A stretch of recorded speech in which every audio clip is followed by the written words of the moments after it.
అందమైన ప్రేమరాణి ఉత్తరాలలో పిచ్చి రాతలైన కవితలోనులే ప్రేమకెప్పుడు మనసులోన భేదముండదే ఎంగిలైన అమృతములే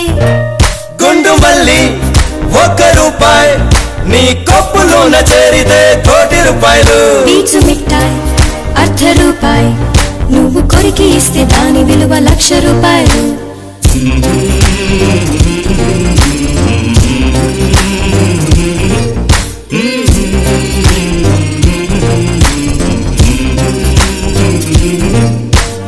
అందమైన ప్రేమరాణి చేయి తగిలితే సత్తురీకు కూడా స్వర్ణమేలే అందమైన ప్రేమరాణి లేత బుక్కపై చిన్న మొటిమ కూడా ముత్యమేలే చెమట నీరే మంచి గంధం ఓరు చూపే మోక్ష మార్గం పైసల సంగీతమే